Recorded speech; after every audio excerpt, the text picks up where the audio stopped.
connosco. Bem-vindo aos Açores. Bem-vindo ao 44º Congresso Nacional da APAVT.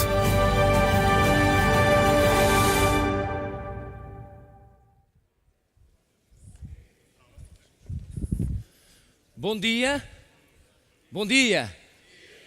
Bem dispostos, bem-vindos ao segundo dia deste congresso. Espero que a noite de ontem tenha sido, no mínimo, interessante. De certo que o jantar foi agradável e a noite de convívio, noite LATAM Airlines, pelo que vejo aqui na audiência, deve ter causado algumas baixas, o que é normal. Pois bem-vindos então a este segundo dia, hoje com duas sessões, com dois painéis para falar e conversar e debater e, como disse, aprender e partilhar experiências. Antes de passar ao ponto seguinte, queria informar duas coisas. É de louvar e é muito interessante a iniciativa da APAVT relativamente a estas mensagens a todos os congressistas. Funciona. No meu caso, e o facto de terem sido quase de 15 em 15 minutos, não me tem causado nada mais do que apenas desconfiança conjugal. De resto, funciona perfeitamente. Para dizer também que é interessante, porque eu hoje li uma mensagem que dizia, logo de manhã: bom dia, não se assuste com o tempo, a chuva vai parar, esperamos por si. Um conselho, aqui nos Açores, a mensagem devia ser mais: bom dia, não se assuste com o tempo, a chuva vai parar, esperamos. E damos sequência agora com um segundo filme promocional do turismo de Portugal.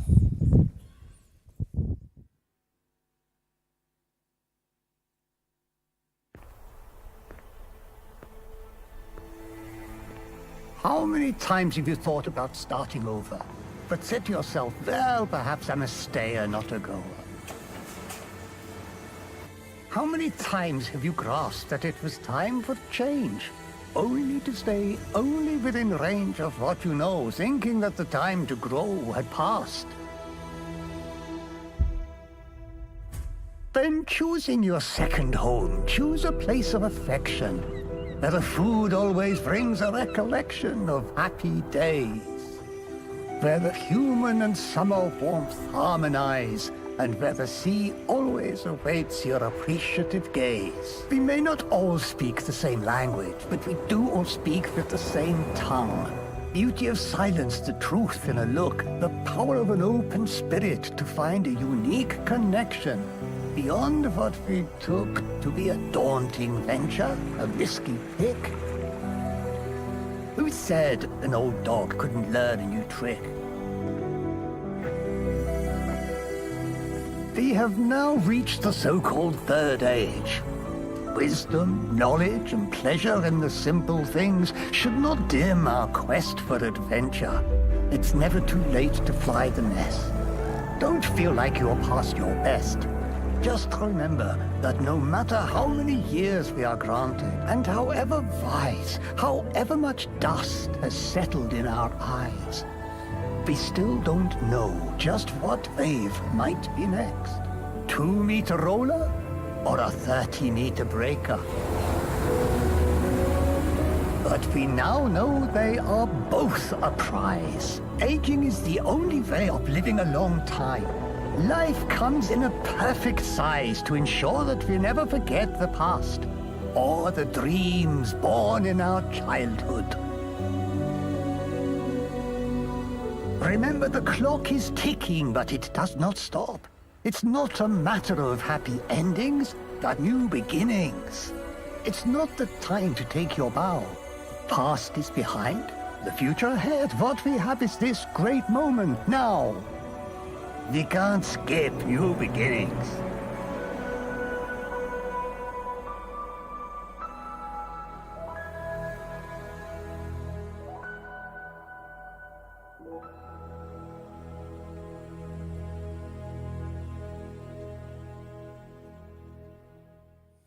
Uma salva de palmas para o filme, que está extraordinário. E de facto mostra como este país é lindo, volto a dizê-lo. Bom, vamos passar à segunda sessão deste congresso e o nosso segundo keynote speaker.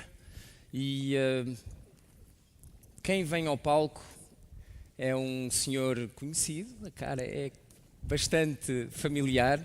Aliás, eu ontem neste booklet que vocês também têm dos oradores, mostrei-o aos meus filhos para eles escolherem quem era a cara mais bonita. Tenho o prazer de anunciar que foi precisamente a do keynote speaker que vem a seguir. Tal não há problema nenhum, não fosse o facto da minha cara também estar aqui. E portanto eu gostava de vos dizer e apresentar um senhor que é lisboeta, mas por opção se tornou beirão, vereador da Câmara Municipal da Covilhã, é vice-presidente da Comissão Política Nacional do CDS-PP, é colunista e comentador. Do seu vasto currículo, não comunista, colunista, meus senhores. Vocês não me arranjem aqui trabalho. Em 2013... Em 2013 ingressou o 19º Governo Constitucional como Secretário de Estado do Turismo, tendo sido reconduzido ao cargo em 2015, precisamente no 20º Governo Constitucional. Estou a falar, obviamente, de Adolfo Mesquita Nunes. Uma salva de palmas e seja bem-vindo ao palco.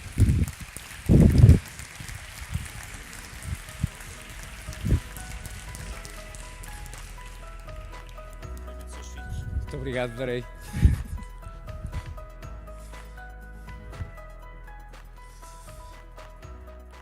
Bom dia a todos.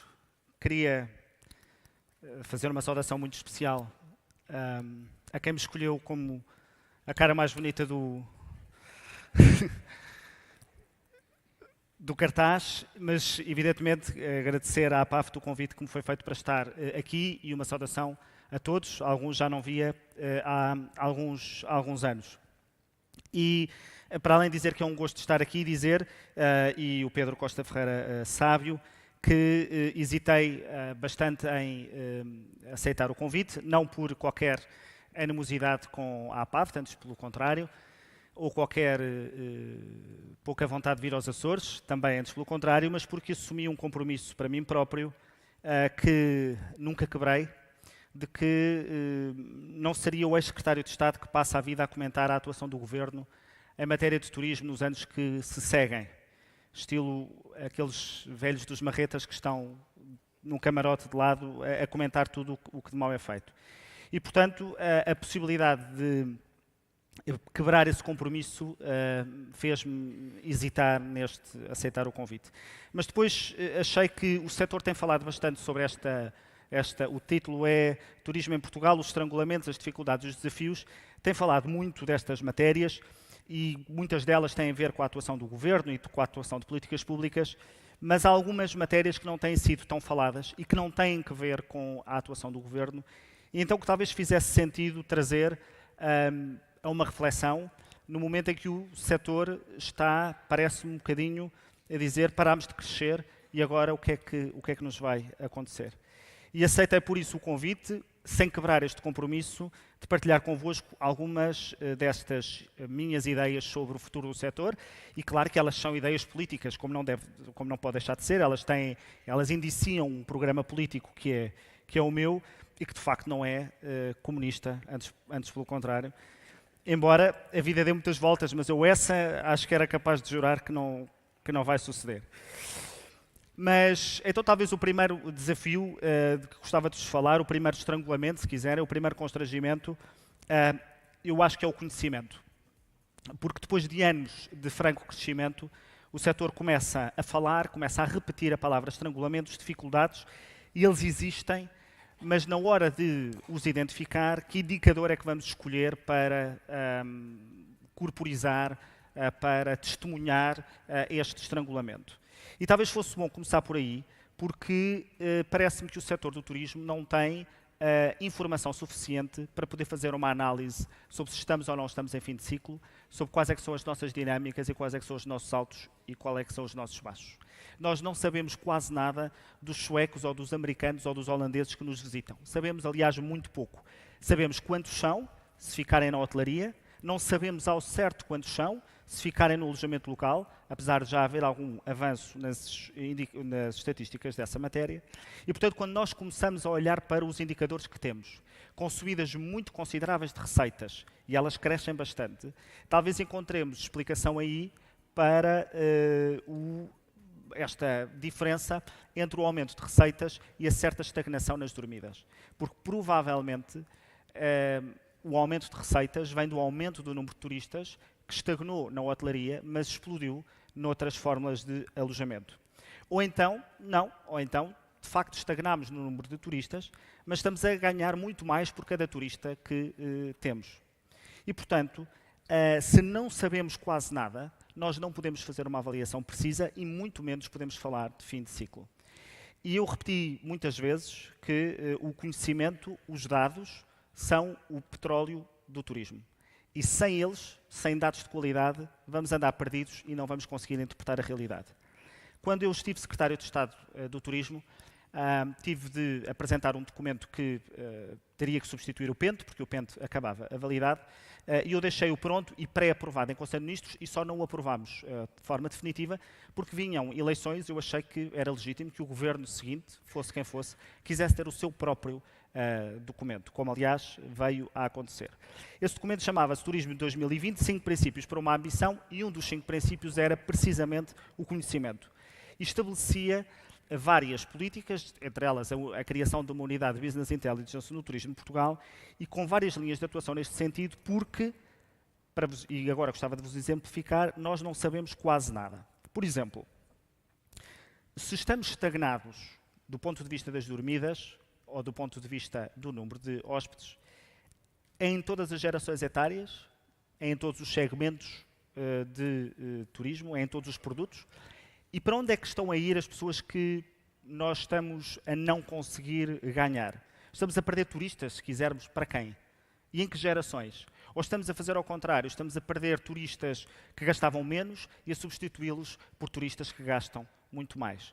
Quem é que está a ir para os nossos concorrentes e porquê?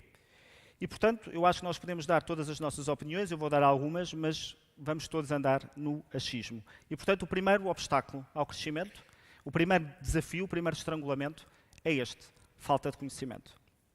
Mas mesmo com o conhecimento que temos, acho que temos de olhar para os dados e tentar interpretá-los. Mas nem quanto aos indicadores que nós dispomos, os do INE, os do Banco de Portugal, alguns do Turismo de Portugal, nós já consensualizámos aquele que deve servir de matriz para a nossa avaliação. Nesse documento que eu vos falei, eu defendia que o indicador matriz, mas é a minha ideia, evidentemente pode haver mais, que o indicador matriz devia ser o crescimento das receitas e que o objetivo de Portugal deveria ser crescer ao nível das receitas do setor acima da média dos nossos principais concorrentes, e depois os concorrentes estavam identificados. E porquê este indicador? Porque se nós tivermos mais receitas, se estivermos a crescer muito nas receitas, mais do que a média dos nossos principais concorrentes, das duas uma, ou estamos a crescer porque temos mais dormidas, ou estamos a crescer porque cada dormida nos está a render muito mais. E, portanto, é um indicador que, sendo quantitativo, indicia pelo menos qualquer coisa de qualitativo. E se olharmos para esse indicador ao dia de hoje, aquilo que nós vemos é que não há qualquer estagnação, nem há qualquer fim de ciclo. O crescimento das receitas é impressivo. Sobretudo, se num contexto como aquele que nós temos, que é que os nossos principais concorrentes voltaram à carga com preços muito competitivos, desejosos de recuperar o tempo perdido. Num contexto em que um dos nossos principais mercados atravessa o Brexit com as consequências que conhecemos.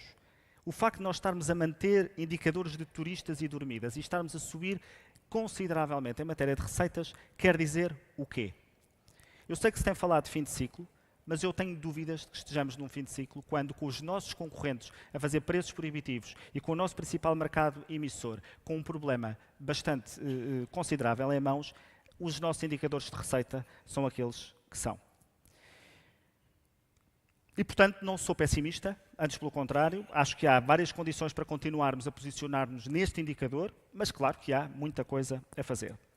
Mas, se estou a falar de conhecimento, talvez esteja, portanto, conhecimento primeiro, estrangulamento, se quiserem.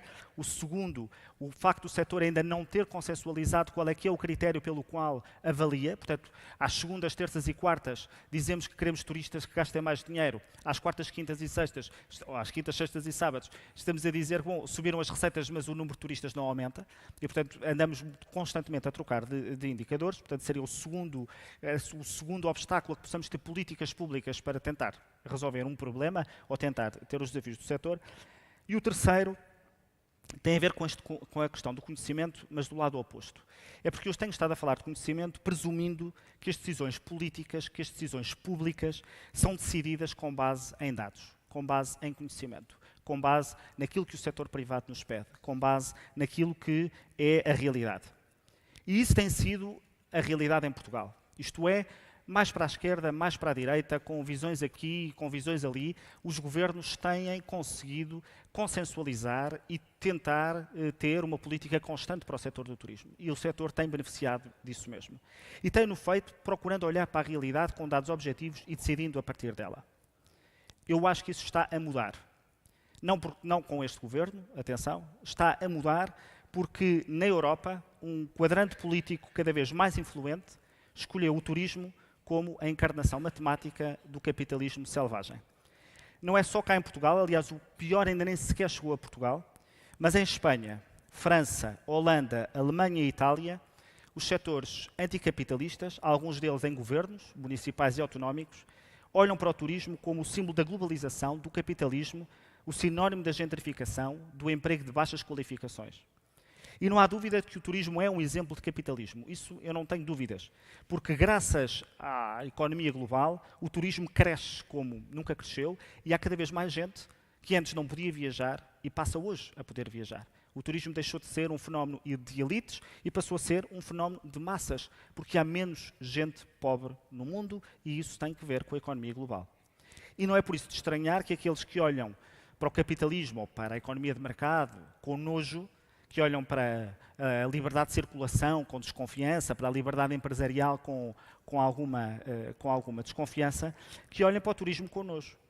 Mesmo quando os próprios anticapitalistas viajam. Quando eles viajam, nunca tiram lugar aos nacionais, nunca são mais uma pessoa no trânsito, nunca são mais uma pessoa que está a fazer aumentar os preços dos restaurantes da zona. O problema são os outros. Mas estava a dizer que em vários países europeus tem havido várias manifestações anti-turismo. E não é manifestações políticas de boca, manifestações na rua, a tirar ovos a turistas, a tirar ovos a novas lojas, a novos restaurantes, a novos negócios. São manifestações contra restaurantes, contra startups, contra guias turísticos, contra autocarros turísticos. Isto gera, evidentemente, insegurança. Se um turista acha que não está a ser bem acolhido num sítio, a mensagem passa-se e não vai para lá. Mas é mais do que isto. Na Alemanha, a Google desistiu de se instalar em Berlim por causa de manifestações contra a instalação da Google em Berlim. Manifestações consecutivas da esquerda anticapitalista em nome de uma Berlim mais autêntica, sem multinacionais americanas. Desistiu. Não foi. E, portanto, quando os próprios empresários começam a não se sentir bem acolhidos, em países onde o turismo passa a ser algo de negativo, isto tem consequências para a vossa atividade. E isto veio para ficar, sobretudo porque a consolidação do turismo trouxe a consolidação das suas externalidades negativas, porque elas existem, como é evidente. E esses setores pegam no turismo como exemplo para prosseguir a sua ideologia. E, portanto, até é mais fácil agredir verbalmente turistas do que agredir verbalmente pessoas nacionais. E, portanto, estas desagradáveis consequências ou estas desagradáveis circunstâncias têm uma consequência que é esta. O turismo passou a estar politizado nas suas discussões. As decisões deixaram de ser técnicas, empresariais e vão passar a ser e estar na mão de equilíbrios políticos onde esta gente anti-turismo está e onde tem força. Em Portugal tivemos um exemplo disso e nem sequer é responsabilidade do governo. O alojamento local. Quem legislou sobre o alojamento local não foi o Governo, foi a Assembleia da República. E fê-lo com um emaranhado de normas contraditórias entre si, que não obedeceram a nenhum critério técnico e obedeceram apenas a pessoas que tinham que salvar a face perante as afirmações que tinham feito. E, portanto, acabámos com uma lei, como qualquer pessoa que aplica a lei sabe, desastrosa, apenas porque era necessário fazer política com o alojamento local em vez de se decidir com a cabeça, tronco e membros. Mas quem acha que isto vai ficar pelo alojamento local, eu penso que está enganado. Porque o problema não é o alojamento local, o problema é o turismo enquanto atividade lucrativa. Do novo aeroporto, às novas leis de licenciamento comercial, à instalação de hotéis, a novas burocracias do setor, cortes orçamentais, tudo no turismo vai passar a estar sujeito à politização. Não vão ser critérios técnicos, vão ser critérios políticos que vão decidir estas matérias. E vai-se perder a estabilidade, a previsibilidade e o consenso. Eu sei que posso parecer que estou a exagerar. Lembro-me, na Casa do Alentejo, na apresentação do vosso congresso de 2014, se não estou em erro, e fui revisitar essas declarações, de alertar-vos, nessa apresentação, para o discurso do turismo a mais que eu achava que vinha aí. E várias pessoas me perguntaram na altura, que conversa é esta do turismo a mais, nós estávamos finalmente a começar a crescer, e eu disse, é o que está a acontecer na Europa toda, é o que vai acontecer aqui. E a verdade é que o discurso hoje está e o discurso hoje existe. E escusam de achar que a discussão se ganha tecnicamente dizendo que o turismo cria mais emprego, porque eles vão dizer que o turismo cria emprego de pouca qualidade. De vir dizer que o turismo gera receitas, porque eles vão dizer que essas receitas vão beneficiar os mais ricos à custa dos mais pobres. Ao setor, para não pensarem que eu só estou a olhar para a extrema-esquerda, a este setor soma-se um outro. À direita, de que desconfiam da liberdade de circulação, que gostam de fechar fronteiras e que acham que Portugal ou qualquer outro país está melhor se puder mandar nas suas fronteiras e puder ter um regime muito diferente daquele que tem hoje. Também aí, em matéria de vistos, em matéria de burocracias à entrada, podemos ter novos problemas numa Europa que é confrontada com forças que defendem o reforço das fronteiras e o reforço da soberania nacional em algumas matérias, e isso vai ter seguramente implicações no setor do turismo. E, portanto, o terceiro obstáculo que eu gostava de vos dizer, perdi algum tempo com ele porque eu não o vejo falar muito, é a politização excessiva do turismo enquanto arma de oposição a um mundo global, se quiserem, a um mundo que é aquele em que vivemos. O quarto que eu gostava de vos falar, e onde eu acho que é uma enorme oportunidade, mas há, de facto, muitos riscos, é da transformação digital do setor. No documento estratégico que vos falei há pouco, um dos outros 4 princípios era o da abertura à economia digital, ao Big Data e à inteligência artificial. E eu não sei se, enquanto país, no global, na nossa economia, no global, estamos a prestar atenção devido àquilo que está a passar.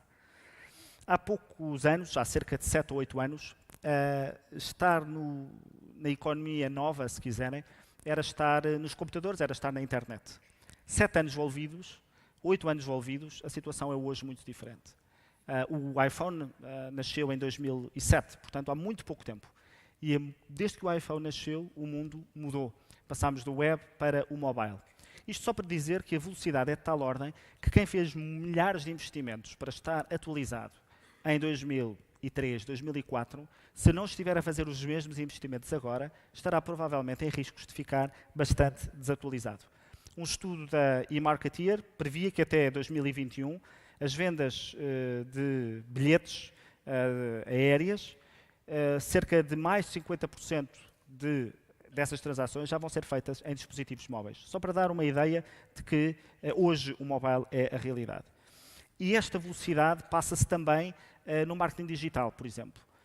Ferramentas que nós começámos a utilizar e bem há 5 anos, estão hoje já ultrapassadas em nome de outras que apareceram e que surgiram. E, portanto, a circunstância de termos estado, se quiserem, na crista da onda ou na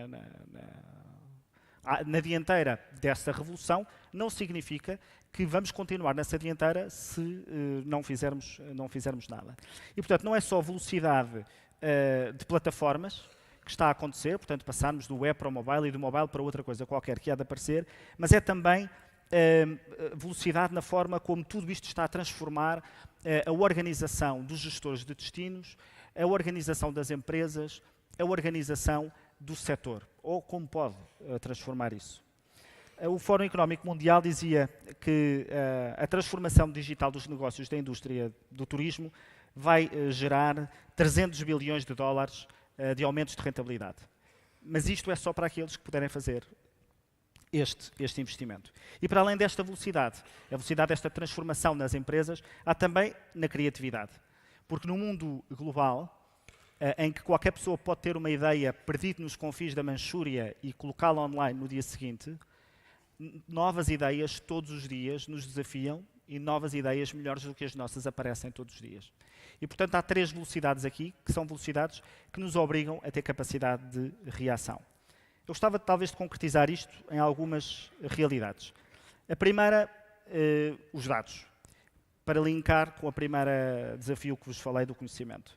A novidade aqui não é recolher dados, porque isso toda a gente recolheu a vida toda, sempre houve empresas a fazê-lo, é não só a velocidade com que isso é feito, mas a fórmula como conseguimos hoje, graças à inteligência artificial, criar mecanismos de leitura desses dados que são inimagináveis para a mente humana.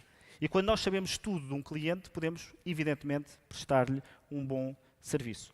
Se o algoritmo que tivermos souber que quando alguém entra no hotel com a mulher, não vai jantar no restaurante e vai jantar no quarto, o algoritmo pode determinar um desconto na refeição do room service. Ou, se entra com a família, desconto imediato em pacotes familiares. Se um algoritmo prevê ou sabe a chegada em massa de britânicos no hotel, pode determinar a encomenda de mais bacon para esse hotel. Se o algoritmo sabe que há um determinado ponto turístico nos Açores que está a ter, por algum motivo, uma procura expressiva, pode determinar automaticamente o lançamento de campanhas com esse objetivo. Se um algoritmo sabe, por exemplo, que eu estou disposto a pagar 150 euros para uma viagem a Londres, mas que, por exemplo, ali o Pedro Costa Ferreira não está disposto a dar mais do que 80, o algoritmo pode determinar que a mim me apareça um preço de 150 e que no dele apareça um preço de 80, rentabilizando aquilo que é a empresa. Se um algoritmo me associa aos meus gostos nas redes sociais, e a primeira coisa que eu faço quando chego ao aeroporto é ligar o telemóvel, pode tentar-me com uma mensagem de SMS, não dá PAFT, mas uma mensagem de SMS é fazer promoção ao perfume, não um qualquer, mas ao perfume que eu uso, porque eu liguei-me através do Facebook e o Facebook sabe, com as minhas compras, aquilo que eu andei a comprar e sabe qual é o perfume que eu gosto. Há aquela história daquele senhor que estava muito perturbado porque no computador dele estava sempre a receber publicidade a produtos de crianças, de bebés. E ele disse, mas como é que isto é possível se eu não tenho ninguém grávido cá em casa? Mas a filha estava grávida, ele é que não sabia. E, portanto, estes algoritmos permitem uma capacidade de previsão e uma capacidade de atuação que estão a transformar o negócio. Por outro lado, a inteligência artificial. Na inteligência artificial, aquilo que nós fazemos é simular em computadores a capacidade humana de resolver problemas humanos. Não significa que a máquina substitui o homem, em alguns casos substituirá, mas que a máquina soma ao homem. Um exemplo muito utilizado no turismo, ou começa a ser muito utilizado, são os chatbots, os assistentes virtuais que respondem a inputs de linguagem natural e, portanto, ou chatbots de texto, ou mesmo chatbots verbais, que já existem. E, portanto, vamos ter, e temos já, em alguns casos, já falarei disso, chatbots que ajudam as pessoas a planear as suas viagens, oferecem informações sobre os voos, disponibilidades de reservas e, claro, a própria opção de fazer a reserva ali. A Skyscanner já tem um chatbot bastante desenvolvido nisto. A Booking está a desenvolver o Booking Assistant, também procurando avançar nesta matéria, e a Expedia também, sendo que a Expedia fez uma coisa que é o chatbot funciona no Facebook Messenger, o que significa que tudo se passa dentro do ambiente da rede social, o que significa que retirou-se movimentação entre sites e, portanto, é tudo feito ali na rede social, com a vantagem de, se houver os algoritmos certos, aquela rede social importar dados que interessam depois para a formação do conhecimento. Mas o chatbot também pode não ser apenas um chatbot de resposta àquilo que as pessoas estão a perguntar, mas um chatbot que sugere e consegue fazer promoção e consegue fazer até vendas mais arrojadas. Por exemplo, há um estudo que mostra que se o turista, no momento da reserva do voo, for interceptado com as perguntas certas, 67% está disposto a pagar mais para manter a sua reserva, 52% para mudar de lugar e 42% para ter extra espaço e 38% para fazer malas adicionais. As perguntas certas, nos momentos certos, permitem rentabilizar e, evidentemente, estes dados depois permitem conhecer a pessoa. Mas não é só chatbots. A IBM fez o computador, não sei se conhecem, o Watson, que, inacreditavelmente, ele não só entende aquilo que se lhe diz, como corrige os seus próprios erros, portanto, aprende, raciocina e pesquisa e combina hipóteses que uma mente humana jamais vai conseguir. Não significa que não tenham sido mentes humanas a criar o Watson. Aquilo que se faz é que, com a rapidez com que o computador faz, uma mente humana seria incapaz de processar aquela quantidade de informação. E com isso, um computador como o Watson, numa agência de viagens, pode oferecer serviços de pesquisa, de planeamento, com mais conhecimento e com maior rapidez. Robôs nos hotéis também já existe, não é novidade. Os primeiros foram os hotéis japoneses, chamados Hen-Na. E é engraçado porque o nome desse hotel, a tradução desse hotel é esquisito. E, portanto, de facto, aquilo era um bocadinho esquisito ao princípio, porque eram uns robôs em forma de dinossauros, porque aquilo era ao pé de um parque de diversões. Mas a verdade é que a experiência tem sido desenvolvida e já há robôs a transportar as malas das pessoas para os quartos.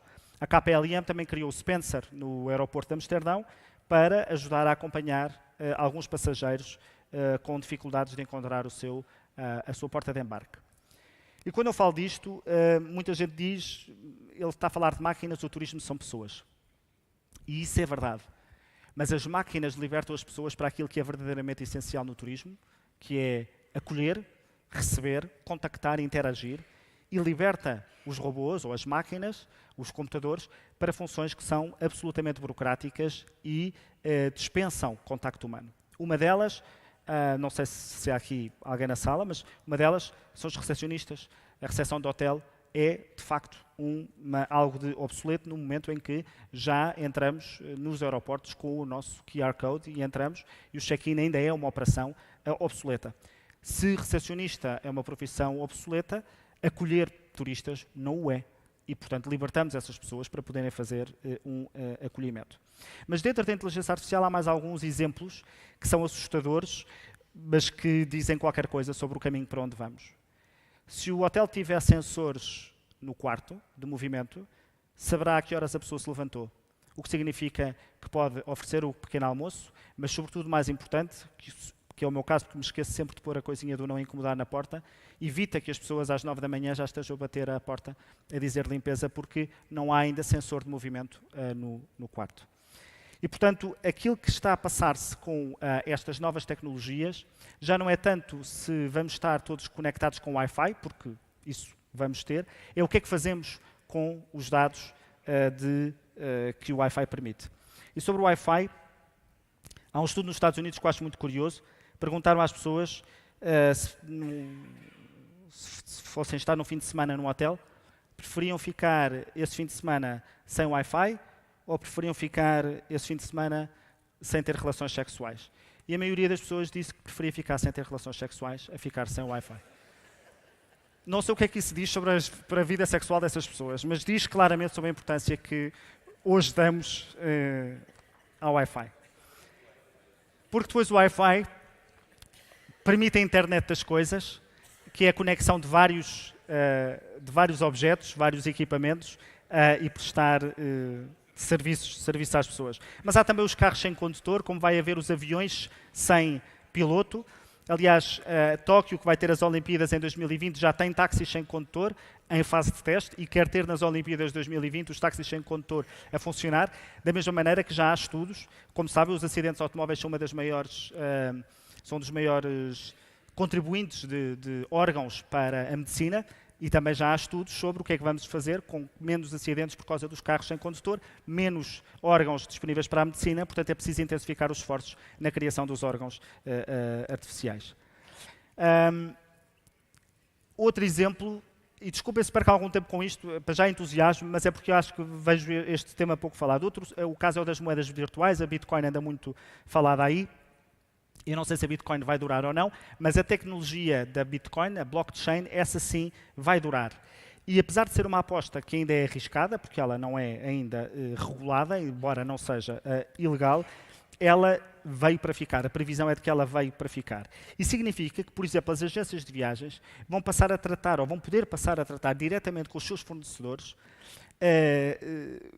os vossos serviços, passeios, hotéis, transporte, sem fazer qualquer tipo de transferências bancárias, sem ter que fazer qualquer tipo, sem fazer pagamento de taxas. O que significa que também os turistas podem andar pelo mundo sem terem que se preocupar com câmbios ou sem terem que se preocupar com as taxas, com plafons de cartões extraviados, cartões roubados. Em 2014 foram registadas as primeiras 2 viagens do mundo pagas inteiramente em Bitcoin, pela Destinia, que aceita pagamento em Bitcoin. Uma delas foi de um senhor austríaco que comprou passagem de avião para Lisboa e pagou em Bitcoins um valor equivalente a 272 euros. Na Tailândia está a intensificar-se este esforço, já há muitos sítios que aceitam Bitcoins, no Japão 250 mil estabelecimentos aceitam Bitcoins.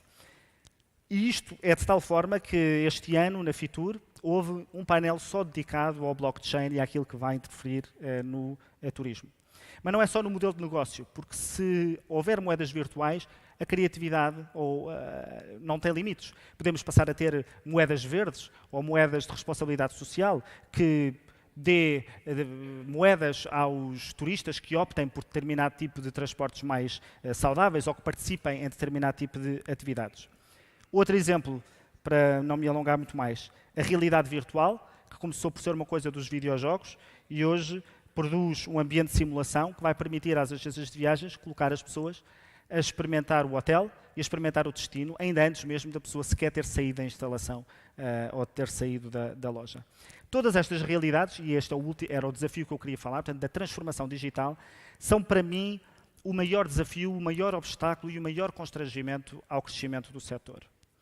Não que seja uma realidade do dia de hoje, já o é, mas porque é uma realidade da hora que vem, da hora seguinte. Portanto, podemos não estar a senti-la agora, mas vamos estar a senti-la.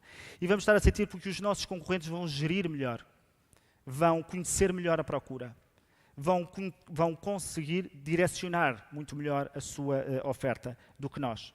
E por isso temos de transformar o país num destino turístico inteligente, num destino turístico onde estas novas realidades vão sendo experimentadas e onde vão sendo implementadas. Amsterdão, por exemplo, já informa os turistas sobre as filas que vão ter nos vários monumentos que planeiam visitar e já os informa de passeios alternativos para eles poderem deslocar. Este é apenas um pequeno exemplo de como, para o gestor de destino, esta realidade, esta tecnologia digital permite criar um destino melhor, mais atrativo. E quais é que são aqui os riscos que eu acho que são consideráveis? O primeiro risco é o da hiperregulação nesta matéria. Portugal, o Japão já tem táxis sem condutor, Portugal só este ano conseguiu legislar sobre a Uber. Isto dá conta, somos o país do Web Summit, o presidente Marcelo Rebelo de Sousa abriu o Web Summit muito contente, na mesma semana vetou a lei que o Parlamento tinha aprovado para regular a Uber. Isto é esquizofrénico. É sinal de que não sabemos o que é que queremos. Como é que nos queremos posicionar? Em teoria estamos todos de acordo, queremos todos a inovação, quando chega a hora do concreto é regular. E taxar, já há quem queira taxar robôs, porque há gente que não pensa em mais nada, que não seja onde é que vou taxar. Mas há também um risco que é o de não nos estarmos a preparar do ponto de vista das qualificações para esta matéria. Aquilo que temos de ensinar é muito diferente daquilo que eu aprendi na escola. Não só as matérias, mas sobretudo as competências, as aptidões que eu tenho de testar. São muito diferentes. Não sei se estamos, do ponto de vista da formação profissional, não sei se estamos do ponto de vista da formação dos empresários e, claramente, do ponto de vista do ensino secundário, a preparar pessoas para estas gerações e para estas realidades. E se queremos vencer este desafio, aquilo que, do meu ponto de vista, devíamos fazer era transformar o país, não tanto, que já é, num destino turístico de excelência, mas o país onde se testam estas novas realidades, o país líder na economia do turismo. E aí há muito a fazer e há muito a ganhar, porque podemos trazer mais investimento e podemos trazer mais ideias, mais gente a querer testar em Portugal e fazer o seu negócio. Queria terminar. Sei que provavelmente não falei daquilo que estavam à espera, mas eventualmente depois posso dizer mais qualquer coisa sobre temas mais do momento. Mas queria terminar dizendo o seguinte: eu não acho que estejamos em fim de ciclo. Acho que precisamos de conhecer muito mais a nossa realidade para podermos fazer avaliações dessas. Acho que estamos a precisar de definir uma métrica mais consensual de avaliação dos nossos resultados. E a métrica que, para mim, é a mais relevante dentro das limitações que temos de conhecimento é a das receitas. E essa continua a trazer-nos muito bons resultados. Não acho que estejamos em fim de ciclo, mas acho que o setor do turismo vai ser ameaçado politicamente por movimentos políticos que olham para o turismo como uma ameaça, não só em matéria de habitação, mas em matérias sociais e culturais, seja porque vem alterar o cotidiano da vida do nosso país, seja porque vem renovar negócios ou substituir negócios que estejam existentes. E acho que o setor precisa de estar preparado para isso, do ponto de vista político, do ponto de vista de influência, do ponto de vista de lobbying. Não acho que estejamos em fim de ciclo, mas acho que a transformação digital do setor, se não ocorrer, pode provocar um fim de ciclo.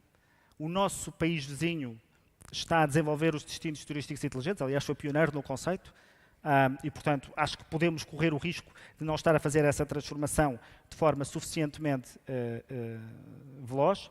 Não acho que estejamos em fim de ciclo, mas acho que o mundo é cada vez mais exigente e, num mundo cada vez mais exigente, de facto, aquilo que cada um de vocês precisa, acho eu, é que os políticos não vos dificultem a vida, que vos desamparem a loja, que não é coisa pouca, porque a tentação de alguma maneira, colocar política no setor é grande. E, portanto, questões como o novo aeroporto vai ser discutida à luz desta politização. Questões como matéria de vistos, agilização de processos à entrada vai ser vítima destas questões de politização. Políticas de promoção mais focadas, mais direcionadas, vão ser vítimas da falta de conhecimento. Ferramentas novas de marketing vão ser vítimas de falta de conhecimento se nós não associarmos a estas novas realidades de tecnologia digital. E, sobretudo, o setor perderá a oportunidade de se posicionar ou de viver no país que pode, acho eu, que pode liderar, no contexto mundial, a economia digital do turismo. Dito isto, não acho possível, deixem-me ser sincero, que um setor que demorou tanto tempo a reconhecer que estava a viver os melhores anos de sempre, demorou muito tempo, tenha demorado tão pouco tempo a diagnosticar um fim de ciclo. Acho que deviam pensar um bocadinho mais na vossa autoestima. Muito obrigado a todos.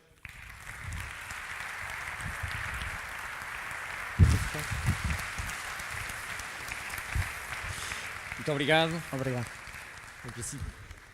Bom, e vamos dar continuidade agora ao painel.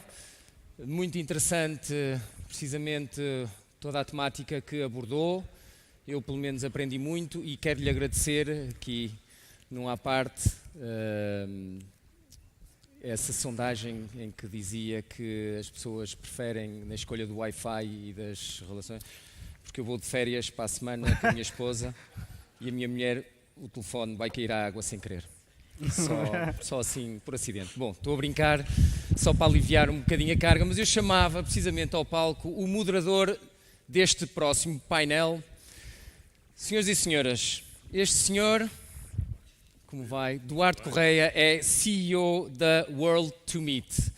Madeirense, vê-se pelo ar saudável que tem, insular, como nós. É um homem de negócios por excelência, agora é CEO da World to Meet, mas foi presidente do Conselho de Administração do grupo TUI em Portugal, foi administrador de muitas outras empresas, nomeadamente da Madeira Investos, nomeadamente da Sea Turismo, da Group Scenic Tours. Bom, basicamente, larga experiência na área do negócio e do setor do turismo. Deixo a seu cargo a introdução dos restantes elementos do painel. Muito obrigado. Bom dia a todos. Primeiro do que tudo, Adolfo, muitos parabéns pela clarividência sobre o turismo global e sobre o turismo em Portugal. Eu chamava ao palco o Eduardo Miranda, licenciado em Gestão e com Master em Estratégia, Presidente da Associação do Alojamento Local em Portugal. Bem-vindo.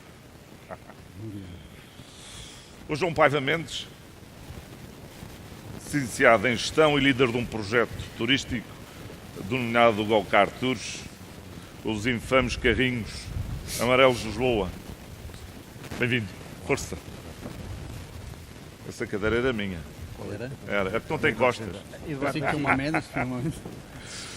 O Luís Araújo, licenciado em Direito, foi membro do Conselho de Administração do Grupo Pestana, responsável pelas operações hoteleiras nas Américas e atual Presidente do Turismo de Portugal. Bem-vindo. Muito obrigado. Senhor. Os desafios do crescimento. Uma primeira nota para vos dizer que acabamos de ver um dos times que integram a nova campanha de Portugal, The Summer, do turismo de Portugal, e são todos, há que dizer, muito bons, muito bonitos. Bom, ouvimos o Presidente, que eu não sei onde é que ele anda, no discurso de abertura do Congresso, falar sobre fim de ciclo. Será mesmo que estamos em fim de ciclo? Sabemos que Portugal registrou este ano um decréscimo no número de dormidas de turistas estrangeiros. Embora não tanto pela redução do número de turistas, como pela diminuição da estada média. Mais importante ainda é o facto de estarmos a ouvir o mercado a referir uma diminuição na contratação em termos de futuro de 2019. Todavia, a componente aérea parece que não decresceu. Ou seja, o número de voos contratados para os diversos destinos de resort e as cities não diminui. Sabemos que destinos como a Turquia, o Egito, a Tunísia, inclusive a Grécia, voltaram ao mercado com uma agressividade acrescida. Ninguém fala na Grécia, mas a Grécia em 2018 teve um crescimento na ordem dos 30%. Sabemos que o Brexit, dependendo do resultado final das negociações em curso, poderá ter influência negativa na chegada de turistas britânicos a Portugal. Há que crescer a debilidade da Libra face ao euro. Este é um cenário de partida e temos muito que explorar, talvez mesmo reinventar o turismo em Portugal. E eu começaria por: será mesmo que estamos em fim de ciclo? Luís? É para mim? É. O que é que achas? Bom, antes de mais nada, bom dia a todos. Muito bom estar nos Açores. Eu ontem dizia ao jantar que qualquer português devia, pelo menos uma vez na vida, vir a uma das ilhas. Mantenho essa afirmação. É muito bom estar aqui, Marta. Muito obrigado por nos receberes. E muito obrigado à PAVT pelo convite e pela ideia de fazer este congresso nos Açores. Fim de ciclo. Sim, estamos num fim de ciclo. Estamos num fim de ciclo porque conseguimos reduzir a sazonalidade para o número menor de sempre, 36%. O número menor de todos os países da bacia mediterrânica. Estamos em fim de ciclo quando vemos que uma companhia aérea que só viajava durante uma época para Portugal, agora viaja todo o ano. Estamos em fim de ciclo quando vemos que finalmente o nosso país consegue estar nas bocas do mundo e consegue ser procurado e motivo de inveja por todos aqueles que querem fazer férias em qualquer parte do mundo. Se isso é um fim de ciclo, eu concordo 100%. Agora, Não concordo que estejamos, e aqui, como dizia o Adolfo, não concordo de todo que este seja um fim de ciclo negativo, que este seja o fim de ciclo que nós acreditamos que é. É uma oportunidade para crescermos, temos ainda muita margem para crescer, muitas regiões do país que têm que crescer mais, e aliás, os dados de 2017 com o crescimento nas regiões menos procuradas, com os maiores crescimentos, mostram exatamente o potencial que nós temos para competir com outros destinos. O que é que isso exige? Exige uma atuação concertada entre todos, existe um foco naquilo que de facto é importante, que o Adolfo tocou a vários pontos, nomeadamente a questão do digital, não só na promoção e na distribuição, mas também na construção do nosso produto, que eu acho que é fundamental, na criação dos nossos conteúdos e a maneira como os passamos lá para fora, nos recursos humanos, na questão da formação que damos aos nossos colaboradores e àquilo que eles podem dar a quem nos visita, na percepção do país como um todo e não de cada região, e na vantagem que existe em ganharmos em conjunto e em escala com as várias regiões e com os vários negócios. Eu acho que isso depois o Eduardo e o João vão falar. Mas eu claramente acredito que esta é uma oportunidade única que nós vamos ter que reinventar, se calhar muito mais rápido do que reinventávamos antes. Se calhar todos os anos vão ser fins de ciclo, porque todos os anos vai haver coisas novas, todos os anos vamos ter que nos ultrapassar e superar relativamente àquilo que é o que queremos para o futuro do turismo no país. Claro. Nós não temos aqui as associações de hotéis representadas, que eu acho lamentável, porque podiam-nos dar alguns inputs relativamente a esta matéria. Porque, na verdade, numa só voz, poderiam-nos dizer o que é que se está a passar em termos de ocupação hoteleira. Peço desculpa. Estou distraído. Bom, ok. Ora, está bem. Então digam-me lá o que é que têm a dizer sobre este tema. É verdade que a hotelaria sofreu ou perspectiva-se uma mudança de ciclo, sim ou não?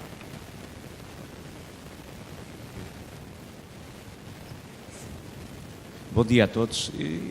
Eu penso que todos os dias é um desafio, portanto, do ponto de vista da hotelaria, obviamente até por aquilo que o Adolfo disse, o desafio é permanente do ponto de vista daquilo que são as tendências e aquilo que é a procura do consumidor.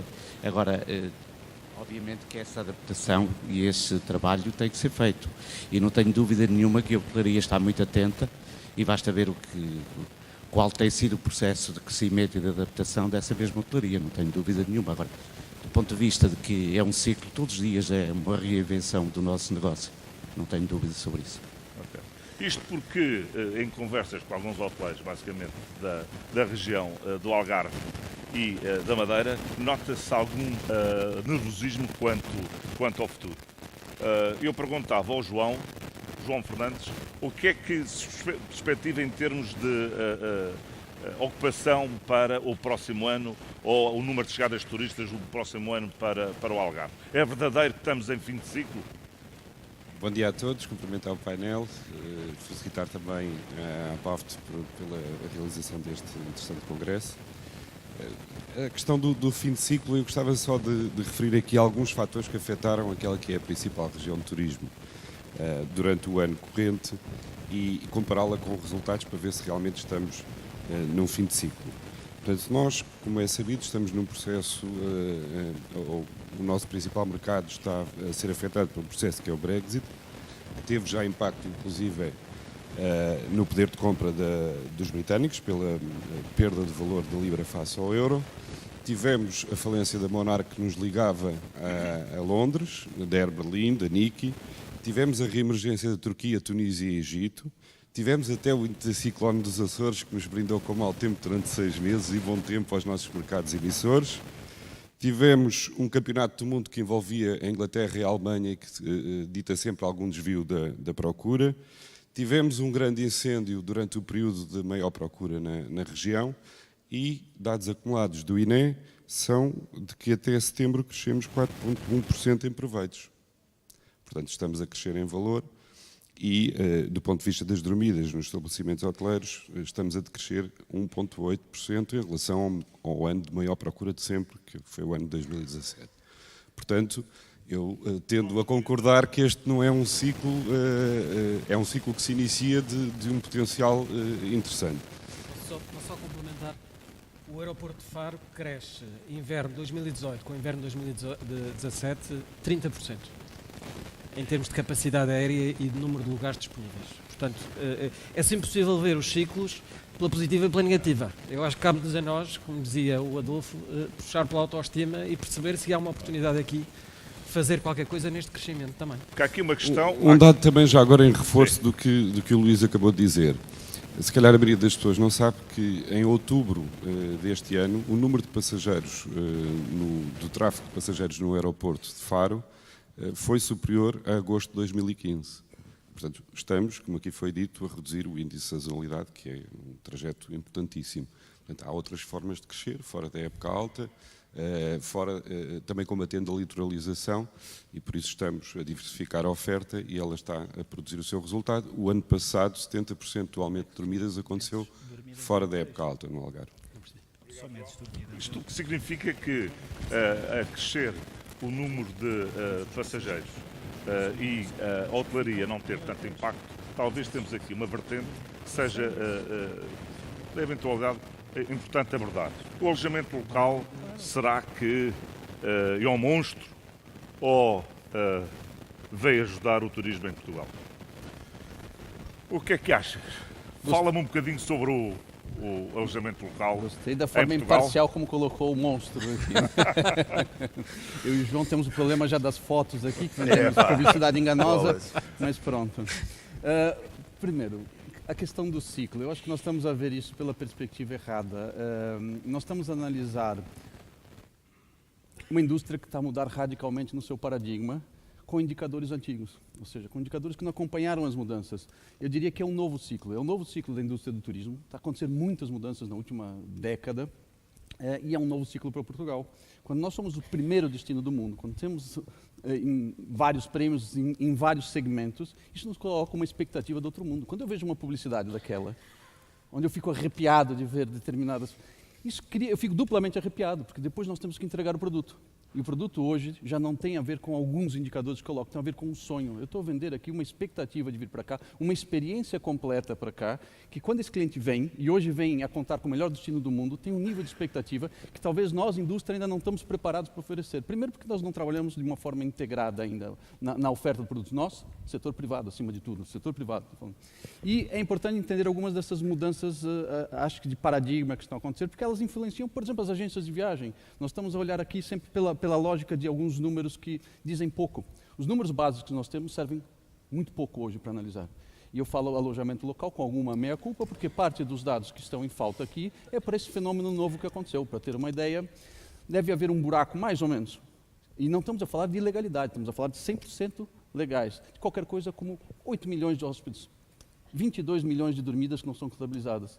O INE nos dá como 3, qualquer coisa milhões de hóspedes. Eu devo ter hoje entre 12 a 14 milhões. Por quê? Porque a metodologia do INE não acompanhou os tempos. Mudou rápido, é verdade. Agora, quando eu perco 22 milhões de dormidas, que eu não sei muito bem, não fazem parte das estatísticas, como é que eu posso dizer que isso está a crescer ou não está a crescer? Portanto, já nos indicadores básicos mudaram. Mas depois houve uma mudança qualitativa importante. Hoje mais pessoas viajam. Ficou barato viajar. Mas não é só pessoas que não podiam viajar e que viajam. Esse é um mercado que não é alojamento local, por incrível que pareça. Aquele que falam do low cost, esse não é o nosso mercado. Aquela classe média do mundo que descobriu viagem é uma classe média muito insegura. Ela precisa do apoio das agências de viagens porque quer um programa montado do princípio ao fim. Ela não quer, é a primeira vez que viajam, não querem margem de dúvida. O nosso mercado principal é uma outra mudança que aconteceu, que é as mesmas pessoas viajam mais vezes e com outras pessoas. Os filhos não viajavam, os avós não viajavam. Agora nós viajamos com os filhos, com os avós, sozinhos. Portanto, isso criou uma nova perspectiva dos segmentos de viagem. E nós ainda estamos na lógica de viagem é boa parte do setor de viagem era lazer, eu não quero fazer nada, quero ter tudo pronto, era praia. E a segunda perspectiva da viagem que é, eu quero a viagem da vida, extraordinária. Eu quero ver as pirâmides, eu quero ver... E para isso eu preciso de uma viagem organizada, que eu não posso falhar. Hoje não. Hoje eu tenho 10, 12 segmentos e nós lidamos com isso. Alguém que viaja só por desporto, só por enocultura, outro quer viajar isso. E é esse o sonho da experiência. E é isso que nos falta, a segunda parte, que é qualitativa. Nós não sabemos. Eu vejo que o Canadá fez um trabalho. Nós temos talvez dos melhores business intelligence, mas vocês não são produtores de fonte de informação. São os melhores agregadores, apresentam, disponibilizam ao público, mas nós não estamos a saber fazer as perguntas certas, que é quais são essas tendências que estão a acontecer, porque hoje o cliente final quer que eu venda e entregue uma experiência completa. E eu ainda estou a vender a moda antiga.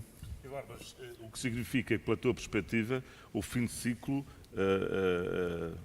neste momento em Portugal, não existe? É irrealista estarmos a falar em fim de ciclo? É um novo ciclo e quem tiver a pensar... Mas é um novo ciclo todos os dias. É isso. Isso é que é a questão.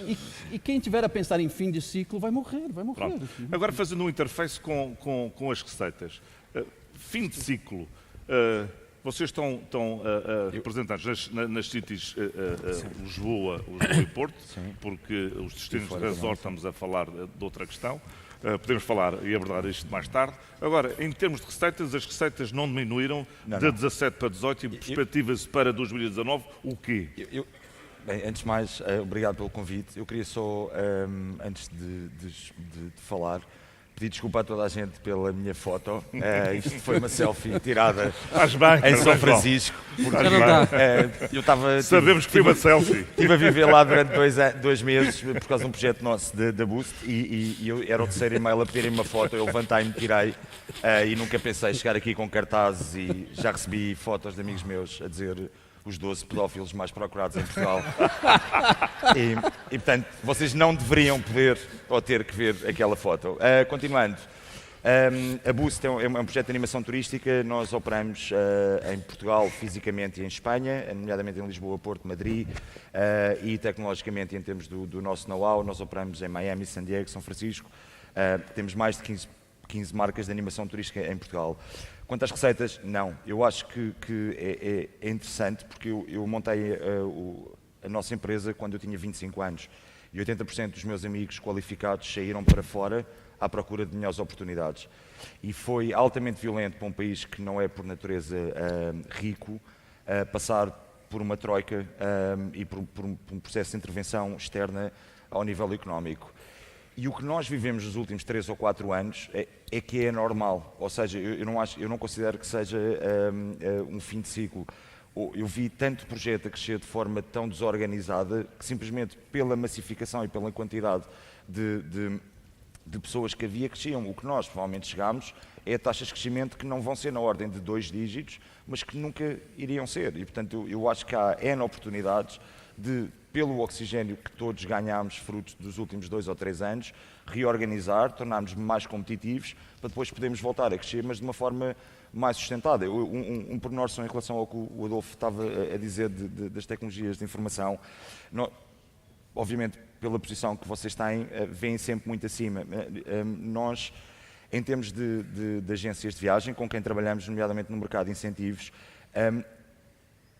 o tempo que demora, ou seja, o vosso custo de aquisição de quem trabalha no mercado de incentivos de um programa e a falta de conhecimento que tem às vezes para conseguir chegar ao que o vosso cliente quer, em termos de AI, hoje em dia, o que está a ser feito é através de um tablet, é possível ler aquilo que é o vosso catálogo enquanto serviço e através da informação que surge do catálogo, portanto isto já nem vai por chatbots ou o que é que seja, vai visualmente. Portanto, imaginem a Mercedes, quer um grupo de incentivos em Portugal e cada um das agências promove a sua oferta e visualmente, à medida que a pessoa está a ver, vocês conseguem ter informação sobre o que é que ela gosta, de que forma é que ela gosta, quais é que são os tipos de hotéis, quais é que são os tipos de atividades, qual é que é o tipo de experiência que quer. E a partir daí, porque eu acho que o pain de toda a gente é recursos humanos, não é? É o ativo mais caro ou mais barato, depende da perspectiva, mas é de facto um custo. Permite-se filtrar e as taxas de conversão, seguramente em termos de eventos ou de mercado de incentivos, vão subir. Isto era só para dizer que muitas vezes olhamos na ótica de promoção. Eu acho que a informatização dentro das organizações é que é o segredo para ganhar vantagem competitiva. Pronto, era isto. Está feito. Na continuação da tua perspectiva, porque já se viu que em termos de receitas nas cities não há decréscimo, uma pergunta difícil, onde é que se cruzam? Onde é que se cruzam os resorts, em termos de animação turística com as cities? Eu politicamente fui incorreto, porque eu não agradeci sequer o convite e, portanto, ao Pedro e à PAFT quero agradecer. Sem nos conhecerem muito bem, já nos ajudaram numa parte de politicação por parte da Câmara Municipal de Lisboa, em que tivemos a sorte de ter o apoio da APAFT. Eu acho que nós trabalhamos pouco o setor. O setor da animação turística é um bocadinho o patinho feio. A minha mãe não sabe que eu tenho tuques, não é? Porque, coitadinha, ela diz, pá, isso é horrível e Deus me livre. A minha mãe, se visse aquela foto, também não deveria querer saber que o filho estava nos Açores. Onde eu quero chegar é... nós temos, eu comentava isto ontem ao jantar, nós temos empresas de milhões que nos contratam, que usam programas nossos de há 5 anos e que nós tentamos disponibilizar constantemente aquilo que estamos a fazer de novo, mas que, pela dificuldade que existe em termos de agilidade, torna difícil tanto de um lado como do outro. Ou seja, eles não conseguem absorver a informação toda que têm porque estão completamente espremidos em termos de recursos e nós estamos a mandar e se calhar estamos a enviar para nada.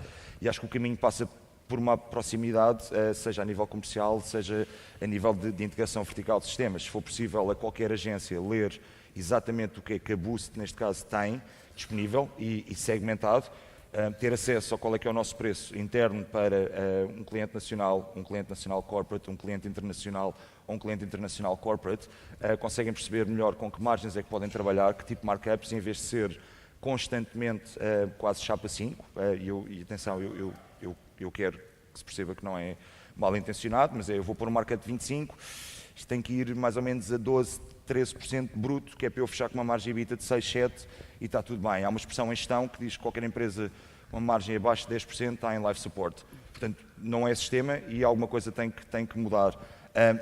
E nesse sentido, eu acho que o setor todo tem que se aproximar verticalmente. E verticalmente para ganhar vantagem competitiva, em vez de olharem de João, já estão a reservar restaurantes, mas vocês já são, qualquer dia só fazemos transferes. Esqueçam, João, a disso. aproximação do setor é um tema bem interessante. Isto é uma plateia de agentes de viagens na sua grande globalidade. Nós vendemos hotéis, não vendemos alojamento local. Achas que podemos fazer qualquer coisa? Achas que podemos potenciar a venda do alojamento local? Achas que podemos potenciar a venda dos vossos produtos através das agências de viagem? Porque vocês têm os vossos canais muito próprios. Mas será que as agências de viagens podem ser um parceiro na venda dos vossos produtos? Queres falar? Fala tu, Eduardo. Eduardo, força. Estamos muito educados. Viste? Correu bem hoje. Muito bem. Bom, nós estávamos ontem a comentar isso, que os congressos da PAFT acabam por ser uma oportunidade dos setores falarem, e falam às vezes uma vez por ano, ou seja, e às vezes fica por aí. Não é? Eu acho impensável, já estou a falar aqui na animação turística, eu tenho destinos onde o alojamento local não existe sem animação turística. Como é que eu vou mandar alguém para os Açores? Aliás, não podemos falar no painel dos Açores, mas...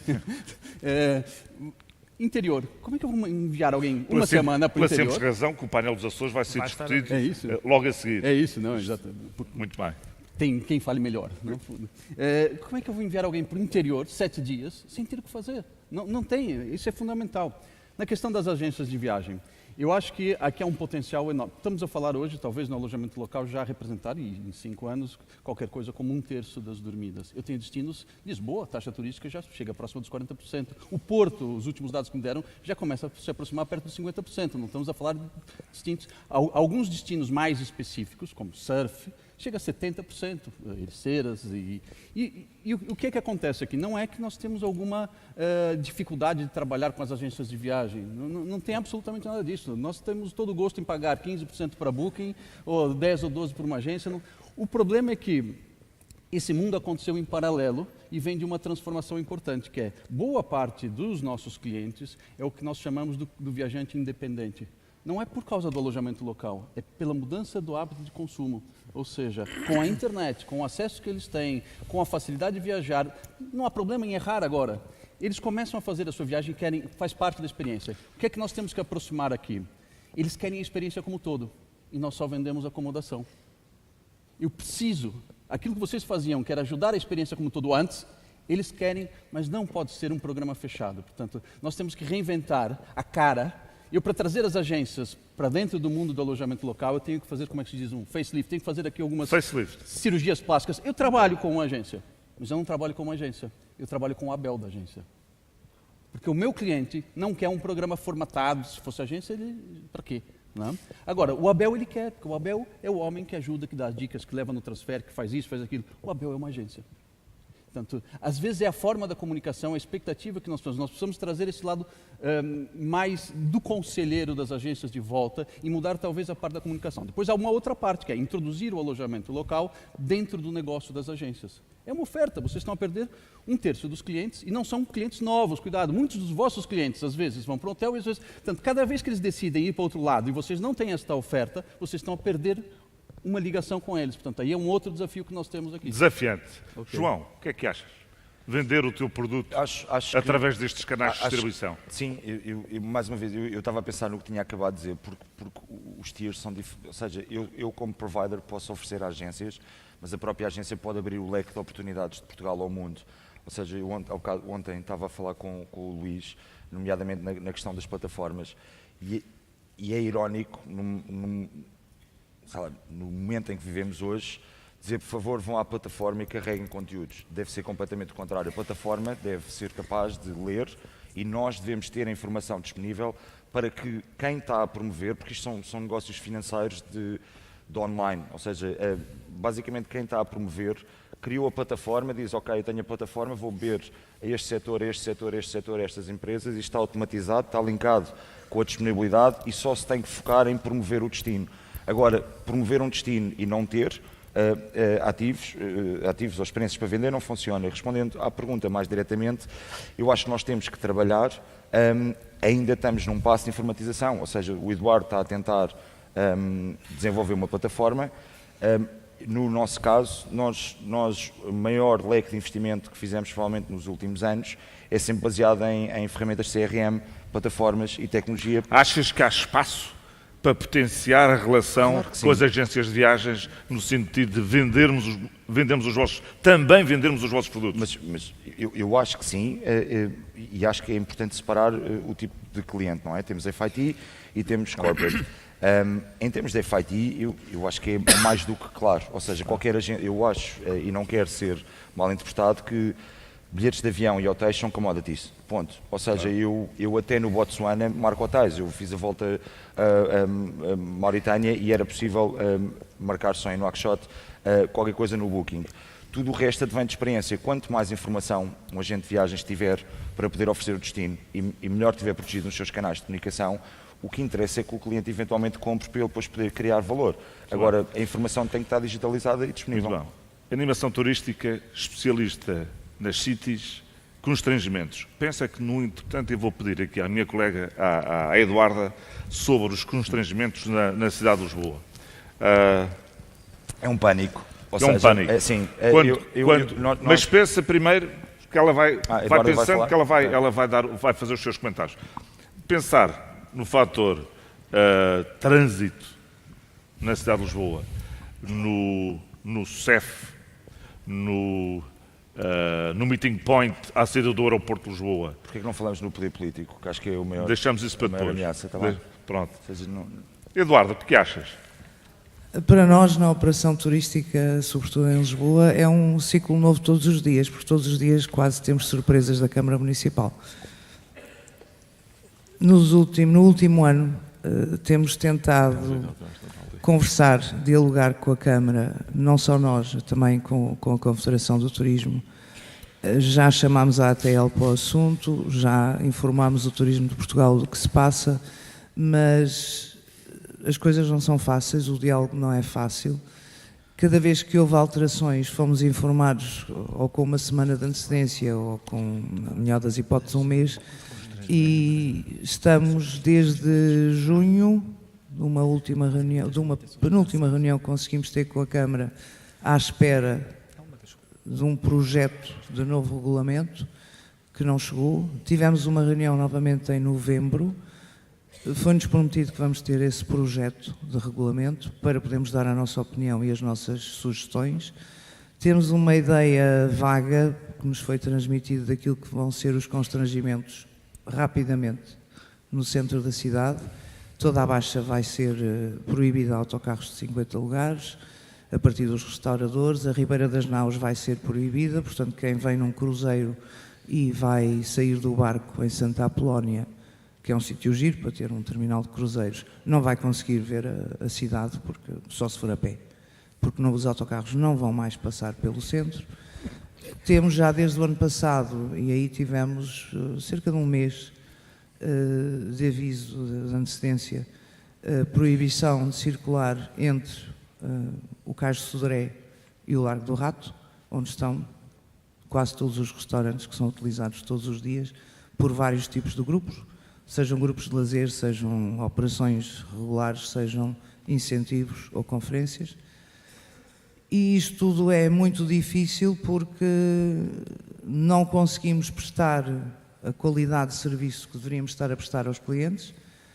Estamos a vender, porque nós vendemos a 1 ou 2 anos ou 3 anos de distância, vendemos um programa a um cliente, não conseguimos cumprir aquilo que foi vendido. Portanto, estamos sujeitos a ter que pagar compensações, a ter custos mais elevados, porque em vez de um autocarro de 50 lugares vamos ter que usar 3 de 15 lugares, que não existem no mercado. Não há guias, cada vez há menos guias, porque não é obrigatório usar guias. Como tal, em vez de um guia, um autocarro de 50, temos de ter 3 autocarros, 3 guias, não existem. Portanto, a qualidade do serviço vai-se degradando.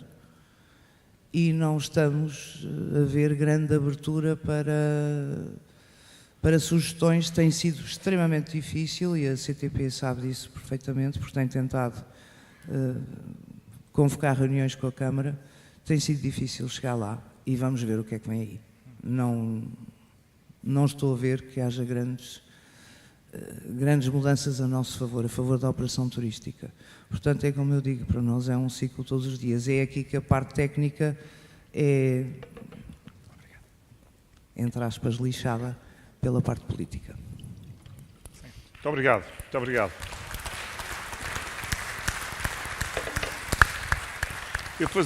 Temos aqui o nosso amigo Vítor Costa, da Associação Turismo Lisboa. Vítor, te parece comentar sobre estas questões da cidade de Lisboa? Diga-nos a tua ajuda. Passava aqui o...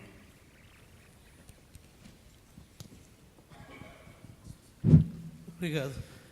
Bom, eu, como é óbvio, não vou aqui estar a entrar num debate desta questão específica que obviamente preocupa. Mas, Vítor, gostaria estes problemas estão identificados. O que é que a Associação Turismo Lisboa tem feito nesse sentido, em termos de ajudar a solucionar esta questão? O que eu gostaria era de enquadrar as questões numa pequena referência àquilo que disse o Adolfo, que tem... Para mim, digamos assim, concordo com quase tudo aquilo que ele diz na área do turismo, embora discorde de quase tudo aquilo que ele diz fora da área do turismo e, portanto, em relação à intervenção dele, sublinho aqui este aspecto da chamada turistificação ou deste processo, deste debate, que depois tem consequências a nível político, designadamente das decisões que são tomadas e da pressão que é tomada. A questão, de facto, está difícil e começa a causar danos, não é? A aliança que ele falou existe, mas não é a única. A aliança entre uma certa extrema-esquerda e uma certa perspectivas nacionalistas e xenófobas existem, são confluentes, mas também acrescenta mais uma camada transversal de perspectivas elitistas, daqueles que gostam de facto de viajar, de ser turistas, mas não gostam é da chatice de ter os outros ao lado, não é? Ter mais pessoas a disputar, digamos assim, os mesmos espaços de visitação. E, portanto, isto está a ganhar força, não é? Está a ganhar força e o nosso problema, ele respondeu também ou deu uma pista de como é que isto se podia combater, seria através, digamos, do lobby do turismo, foi o que eu percebi que ele disse. O problema é que o lobby do turismo também é fraco, digamos, neste aspecto.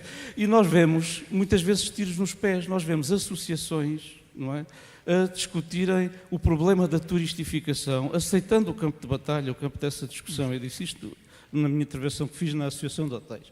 Portanto, ao discutir, ao aceitar esse campo de batalha, estamos, obviamente, em desvantagem, não é?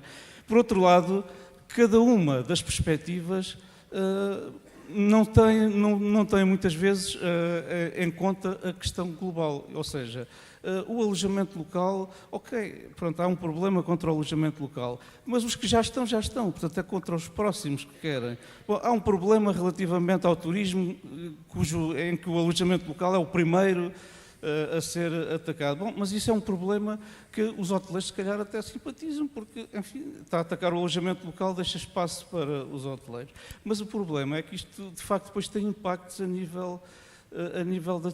Não é um problema de ninguém se vai safar, digamos assim, bem deste problema. E há, depois, impactos. Eu vejo até instituições nacionais, nós não vemos a entrar neste debate, não é? Devemos dizer que sim, que o turismo todos os anos temos o melhor ano turístico de sempre, e se não for pelas dormidas há de ser pelas receitas, e pronto, vai durar mais algum tempo, não é? Que isso vai sempre acontecer.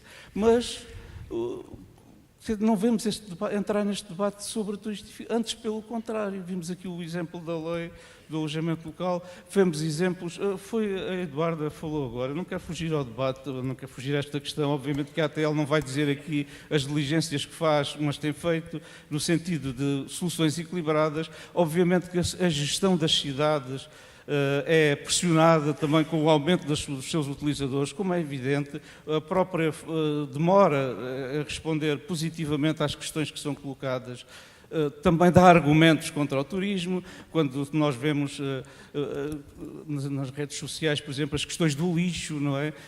Como se os turistas pusessem colchões no lixo, não é? Porque as fotografias trazem colchões, caixas de fruta, lixo em zonas onde não há turistas, mas isso é tudo, de alguma forma, sacado ao turismo. Quando os transportes públicos funcionam mal, mas funcionam mal porque há décadas não têm sido priorizados, não têm sido objeto de investimentos, é o turismo. E depois falta deste lado, isto é que temos que ser aqui muito, muito claros. Quando agora se coloca novamente em cima da mesa a questão do aeroporto, parecia consensual que Lisboa, que é uma capital europeia, precisa de uma solução aeroportuária em condições, e há só uma em cima da mesa, que são 2 aeroportos em Lisboa. Hoje já se começa a dizer, bom, se calhar o melhor é só nós olharmos para aquilo que está, para ver se não chove lá dentro, e depois logo se vê. E, entretanto, vai-se dando espaço, não é? Vai-se dando espaço para que avancem aqueles que estão contra. E, portanto, tudo isto se integra. Eu não gostaria de falar só de um caso, mas, obviamente, a gestão das cidades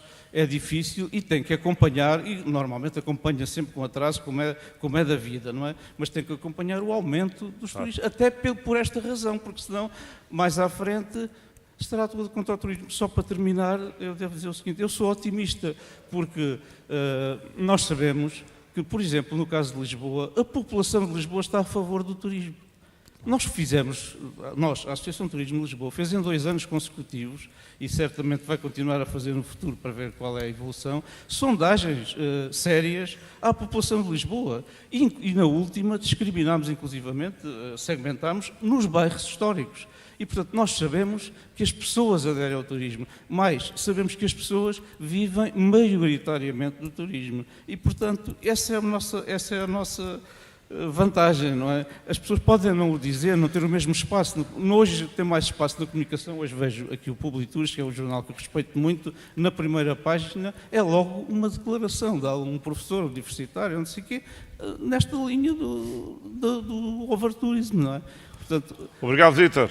Muito obrigado. Tiros nos pés também. Não respondeste aos constrangimentos, mas a gente há de lá chegar. Não, muito obrigado por qualquer respondi, não é concreto. Obrigado por qualquer dos efeitos. Pela primeira parte da questão, Adolfo, queres fazer algum comentário? Eu não quis trazer exemplos concretos, mas eu conheço as questões da Câmara de Lisboa. Talvez dizer isto, portanto, concordar com o Vitor. Isto veio para ficar, este discurso. Acho que o setor do turismo não lhe está a responder em condições e, ao contrário do que se pensa, não é só uma questão do alojamento local, mexe com agências de viagens, mexe com a operação turística, mexe com a animação turística e não vai ser só em Lisboa. Porque podemos pensar que isto são só questões de cidades e urbanas, mas a partir do momento em que se começa a popularizar determinado tipo de medidas, as outras câmaras vão replicando essas outras medidas, mesmo que não haja nenhum motivo em concreto nesses sítios para o fazer, apenas porque se tornou... Quando uma pessoa vai ocupar um cargo político, eu conto muitas vezes esta história, aquilo que encontra é uma secretária vazia, não é? E a primeira coisa que a pessoa pensa, o que é que eu vou fazer? Portanto, os políticos vivem na tentação de fazer coisas. Claro. E, portanto, se na Câmara do lado alguém aprovou uma regulação que regula o trânsito de uma determinada maneira, olha, deixa cá ver, também vou fazer uma proposta para regular o trânsito aqui. E no caso do turismo, que apesar de tudo houve com certeza erros e megalomanias para aqui ou para ali, mas na prática havia uma certa previsibilidade que o setor podia esperar, porque as decisões, conhecendo-se o caráter de um ou o caráter do outro, iam andar balizadas por critérios mais ou menos técnicos ou políticos, no sentido político puro. E hoje essa previsibilidade acabou. Esta ideia de um dia acorda-se com o regulamento e a explicação que se dá é, não estou a falar agora em concreto esse regulamento, vou caricaturar, mas é um bocadinho isto. A explicação que se dá é, eu concordo consigo, este regulamento nem faz muito sentido, mas é que eu tenho uma maioria em que entra parte de um partido, seja ele qual for, que exige isto e eu vou ter que aceitar. Mas isto vai dar cabo de negócio. Pois, mas é assim. E aquilo que se passou com o alojamento local foi isso, mas eu acho que o alojamento local, e aí concordo com o Vítor, é apenas uma ponta, porque a questão da turistificação, eu acho que é uma questão política mais profunda, porque não é uma questão só contra o turismo, é uma questão ideológica mais profunda. O turismo representa algo que aquelas pessoas não gostam. E eu acho que isso é uma coisa que o setor não está a responder em condições. Só dizer outra coisa sobre outra questão. Nós temos tendência para olhar para o setor e quando pensamos em regras e regulamentos é o alojamento local, a hotelaria, as agências de viagens, a animação turística, cada um com o seu regulamento, cada um com o seu registro, cada um com as suas regras. Eu acho que isso vai desaparecer. Isso deve desaparecer. Não sei se vai. Porquê? Porque a realidade está a fazer com que tudo isso se misture. Nós criamos exclusivos de atividade para uma determinada... Dizemos que um alojamento local tem que ser assim para ser o hotel de coisa diferente. Isso vai desaparecer porque a realidade vai impor contínuos de atividade em que uns vão fazer outras coisas. E, portanto, de facto, concordo com o Eduardo, olhamos para a realidade com instrumentos antigos e temos dificuldade em lidar. Quando falamos de... É necessário pôr os setores uns a falar com os outros, dentro do setor do turismo. Isso é um bocado artificial, porque, na prática... Aquilo que o turista quer, não quer vários guichês. Portanto, claro. Ele já pressupõe que nós estamos todos a falar em conjunto e oferecer uma resposta única. E do ponto de vista da regulação, isso é uma coisa difícil de se fazer. Nem toda a gente concorda com isto, mas eu acho que tínhamos de avançar para uma certa liberalização em algumas atividades. Muito obrigado. Temos aqui um tema que se falou, economia digital, promoção digital. O que é que o Turismo de Portugal está a desenvolver no âmbito da... Estamos até às 3? Não. Muito resumidamente, até às 3 eu dizia. Muito resumidamente, porque já recebi aqui uma mensagem para me despachar que vou há muito tempo. Muito resumidamente, e complementando também um bocadinho aquilo que o Eduardo dizia e que o Adolfo disse. Isto não é uma questão de regulamentação, isto é uma questão de negócio. E o grande problema é que nós não conseguimos fazer negócio em conjunto. Portanto, se nós não conseguimos fazer negócio em conjunto, em que os agentes vendam alojamento local e animação turística, ou que os hotéis vendam alojamento local e animação turística, ou que o alojamento local venda aos hotéis e a animação, dificilmente vamos conseguir... Isto não tem a ver... Nós às vezes achamos que há uma entidade divina e superior que emana instruções e os azares que nós recebemos na vida, desde a chuva nos Açores, hoje, mas pouca, agora já não está a chover, de certeza, até os maus resultados do negócio, têm a ver sempre com uma externalidade qualquer. E muitas vezes somos nós que não estamos atentos, e eu acho que aqui, isto vem diretamente à questão do digital, não estamos atentos a estas oportunidades e a esta capacidade de negociar e de vender. E eu volto um bocadinho atrás, só para complementar esta questão do conhecimento que o Adolfo dizia.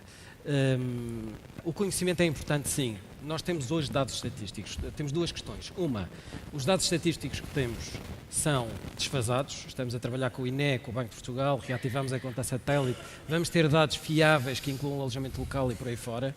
Mas, se calhar, mais importante do que isso são os dados móveis e dados de cartões de crédito, que são os que nós estamos a trabalhar. Pergunta, como é que o pequeno empresário, o alojamento local, a animação turística, o empreendimento turístico, o agente de viagens, recebe esses dados e os trabalha? Eu digo-vos muito sinceramente, os dados mobile hoje são 10 vezes mais importantes. Eu saber quantos ingleses é que sobem a rua e quantos franceses é que descem e a que horas, e isso eu consigo saber com dados mobile, ajuda-me a escolher o tipo de pessoas que eu tenho a atender dentro do restaurante ou dentro da recepção do hotel. Tão simples quanto isto.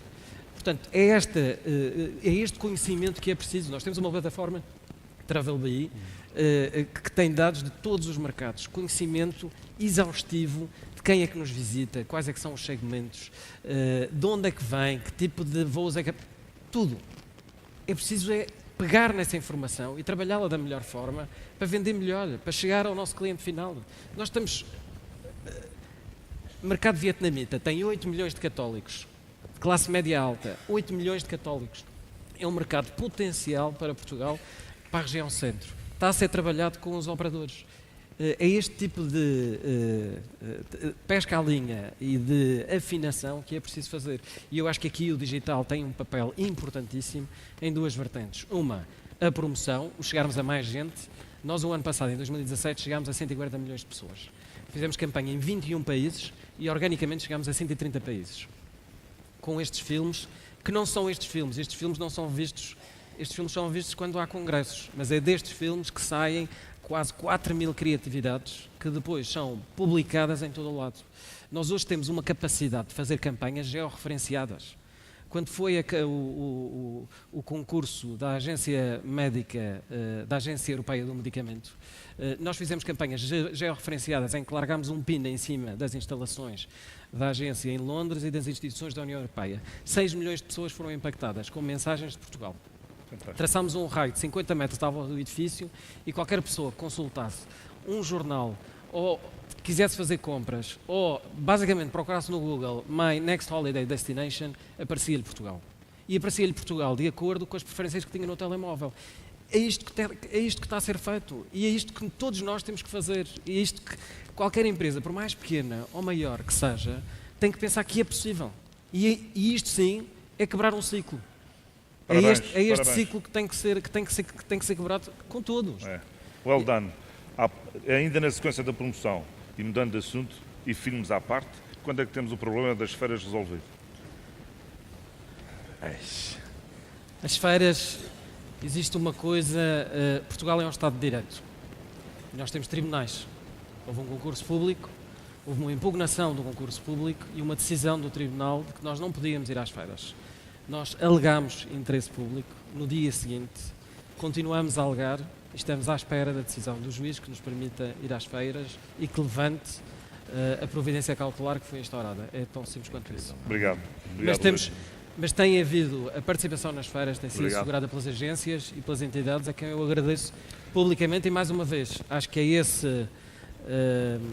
esse percurso e esse trabalho que deve ser cada vez mais feito. E eu não sei se já estou a acabar, mas pelo simples não, a melhor frase de ontem foi de uma senhora, que eu não sei se está aqui, que dizia, com parceria, respeito e amizade, nunca fizeram mal a ninguém. E eu acho que isso sim tem que ser o nosso trabalho daqui para a frente do turismo. Dando continuidade, já sabes quem é que está a falar. Bom dia. Desculpe. Posso, Eduardo? Fala Fernando Neves. Fernando Neves, HP. Onde é que está? Posso... Estou aqui Força, tento ouvi-lo. Fala Fernando Neves, sou delegado da HP nos Açores. Força. E, naturalmente, Duarte, os hoteleiros têm que estar presentes e estão aqui presentes, porque esta parceria entre agências de viagem e hotéis tem sido fundamental nos Açores e ele tem que continuar, eventualmente em novos moldes, mas a tour operação nos Açores continua a ser um sector bastante importante. As parcerias são fundamentais, todos juntos não seremos demais para ganhar o desafio do turismo. estamos numa fase de mudança. Nós aqui nos Açores estamos numa fase muito inicial, estamos muito no início do ciclo e, portanto, temos que responder aos desafios que aparecem. Eventualmente, uma má preparação para o boom que se deu aqui nos Açores, nós não estaríamos eventualmente tão bem preparados. Portanto, é a altura agora de nós termos uma visão de futuro, prepararmos melhor, qualificarmos e valorizarmos o nosso destino, porque temos muito para oferecer.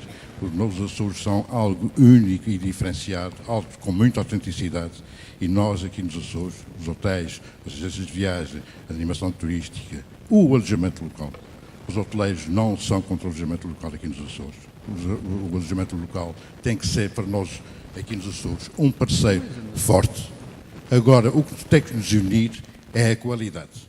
E isto é que nos diferencia. O alojamento local teve um papel muito importante na resposta rápida à procura que houve aqui nos Açores. E agora é necessário que a área seja qualificada e diferenciada, porque é isso que nós temos para oferecer aqui nos Açores. Estou aqui no Congresso com muito gosto, porque essa parceria tem que ser, agências de viagens, hotéis, tem que ser aprofundada, melhorada, retificada, alterada nas suas regras, mas todos não seremos demais para atingirmos os nossos objetivos deste início de ciclo que agora se está a começar.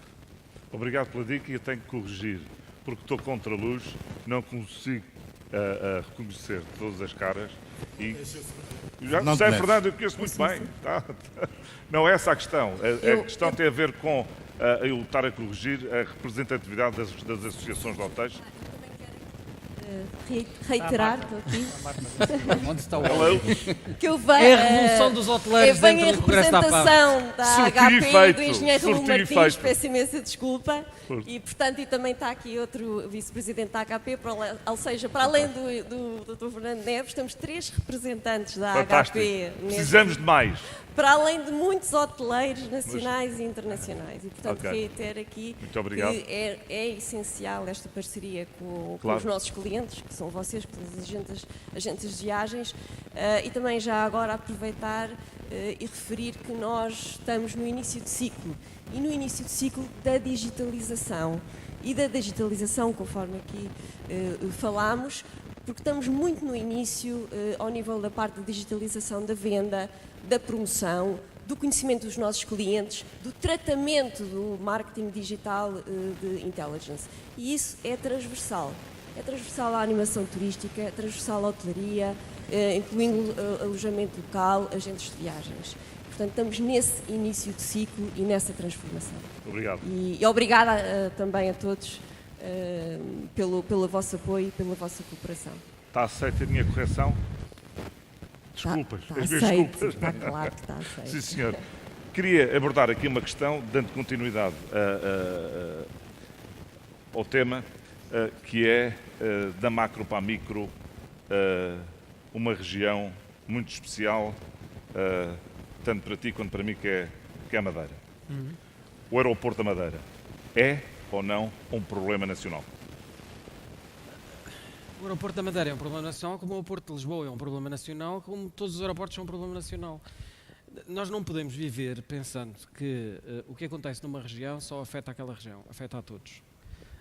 Afeta o destino como um todo e afeta a competitividade de um destino. Agora, há coisas que têm que ser trabalhadas e que podem ser trabalhadas e que eu acho que tem muito a ver com aquilo que eu dizia há pouco, que tem a ver com o conhecimento que nós temos e com a segmentação que é feita e com o posicionamento relativamente à expectativa de quem nos visita e a de quem podemos ir procurar. E eu acho que isso é algo que todas as regiões têm feito. Acho que ainda há um caminho a percorrer, mas é um caminho de irmos à procura e temos de ser capazes de ir à procura deste. Mas, Luís, achas que é um problema técnico ou um problema político? Epá, eu não percebi, sei lá. Técnico. Eu acho que são os ventos, não é? É que eu já ouvi tantas teorias que às tantas uma pessoa já não sabe muito bem para onde é que se orienta. Vamos lá ver, equacionando o problema, estamos a falar de... perguntassem ao comandante de ontem. Pronto. Equacionando o problema, tivemos em 2017 800 voos divergidos, que até outubro deste ano já ultrapassou. Sim, e o Algarve teve a falência da Monarch e outros tiveram outras coisas. Estamos a falar de uma divergência de passageiros da ordem dos 660 mil passageiros. Eu perguntava ao Eduardo Jesus, que ali está, Ou o que é que acha sobre esta temática? É um problema político, é um problema técnico. És comandante. Como é que vamos... Foste promovido a comandante a partir de agora.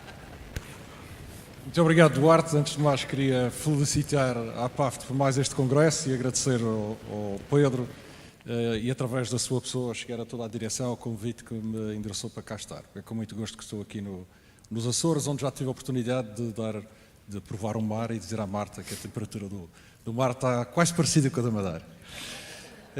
É um problema muito complicado para a Madeira, sem dúvida alguma, e não é um problema que se possa relativizar como uma falência da Monarca ou de uma das centenas de companhias que trabalham ou que operam com Portugal. É a nossa porta de entrada. Julgo que aqui o grande problema que se coloca tem a ver com o seguinte: nós temos um aeroporto fantástico, moderno, o problema não está no aeroporto. O problema não está nas aeronaves que operam para a Madeira, nem está nos pilotos, que são pessoas competentíssimas, que têm a mesma preocupação que todos nós temos nesta sala, que tem a ver com a segurança. O problema tem a ver com aquilo que o Adolfo referiu no início, que é a esquizofrenia do país em que nós vivemos. É que, reunidas estas condições, temos limites que foram fixados em 1964. Nem eu tinha nascido ainda. Temos o aeroporto novo. Temos aeronaves que são novas, tecnologia nova, pilotos com outra formação e outra capacidade. Julgamos nós que estão reunidas as condições para pensar neste assunto. A Madeira nunca defendeu que os limites deviam de ser estes ou aqueles, ou que deviam deixar de ser obrigatórios, como são hoje em dia, e é um dos poucos aeroportos no mundo em que isto acontece, para passar a ser recomendatórios, que é este o termo que se utiliza, ou seja, uma recomendação ao piloto e o piloto é que decide.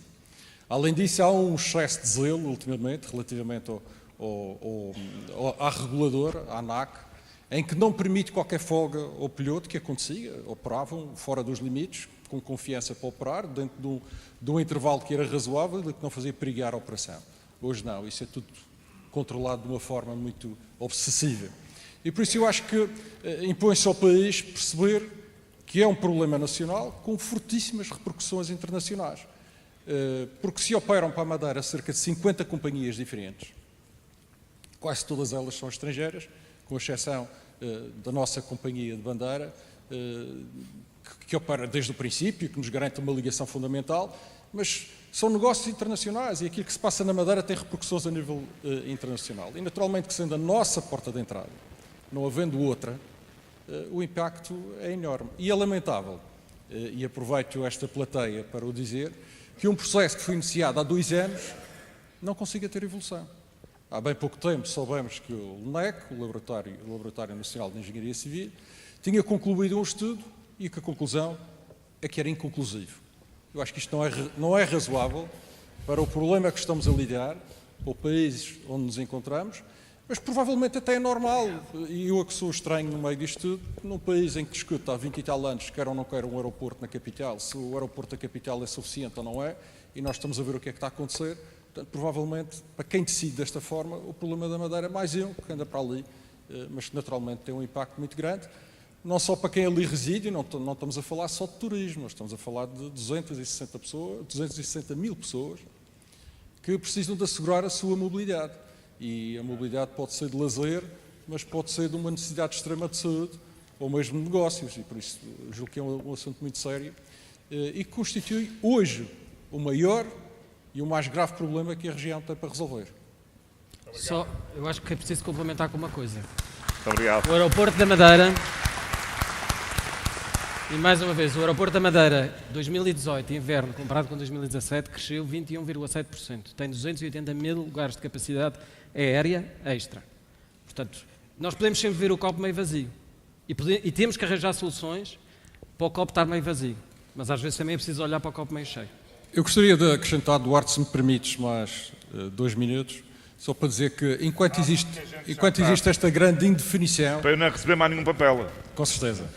Enquanto existe esta grande indefinição das autoridades que estão envolvidas nisto, desde a ANAC, a NAV, o MEC, etc., por aí adiante, a própria ANA, tem havido um esforço enorme dos operadores. E aqui devo render uma homenagem pública à TAP, que tem sido um operador que tem procurado resolver os problemas que são causados aos passageiros da Madeira com grande prontidão. Não só na substituição de aeronaves das operações que se podem fazer logo a seguir ao mau tempo, com outra capacidade, escoando as pessoas e trazendo outras pessoas que querem viajar para a Madeira, como também localmente tem havido um esforço muito grande. E esse trabalho de casa tem sido feito, inclusivamente com o desenvolvimento de uma plataforma tecnológica que permite identificar as camas que estão vazias e onde estão vazias, para rapidamente fazer a relocalização das pessoas afetadas nesses hotéis, minimizando o impacto dessas pessoas. Para além de um plano que a própria ANA tem desenvolvido para aquele aeroporto, o chamado plano de contingência, que não estando formalizado em documento, na prática já significa um conjunto de ações que têm minimizado. E por isso o que eu digo é que os players do terreno, aqueles que atuam e que sofrem no dia-a-dia, estão-se a assustar e estão a procurar minimizar o impacto, não resolvem por si só. Aqueles que têm que decidir, nós ficamos a aguardar. Obrigado. Obrigado, Eduardo. Uma última intervenção. Tenho que cortar, e peço desculpa, tenho que cortar aqui, que o Francisco Calhar já me pediu várias vezes. Aqui primeiro, desculpe lá. Eu tenho que acabar com isto, senão nunca mais passamos ao painel seguinte. Peço desculpa. Eduardo, obrigado. Eu não podia deixar acabar este painel com esta questão do copo meio cheio, meio vazio, ou se estamos em fim de ciclo ou não. Desde o princípio, há algum tempo esta parte, que o Pedro Costa Ferreira e a APAVT e a CTP concordam completamente, nós achamos que estamos mesmo no fim de ciclo. Ponto. Nós, de 2002 a 2012, crescemos 14% em números de dormidas e nos últimos 5 anos crescemos 46%. Em 10 anos crescemos 14% e agora crescemos 46%. E, na nossa opinião, isso não vai acontecer. E temos que estar preparados para isso. 3 razões muito rápidas. Em primeiro lugar, a nossa concorrência aumentou brutalmente, as Grécias, as Turquias, os Norte de Áfricas, etc., que não havia há uns anos atrás. Só o mercado britânico, por acaso, é o nosso maior mercado. Há 2 anos cresceu 10%, o ano passado 0%, este ano, últimos dados, com menos 10%.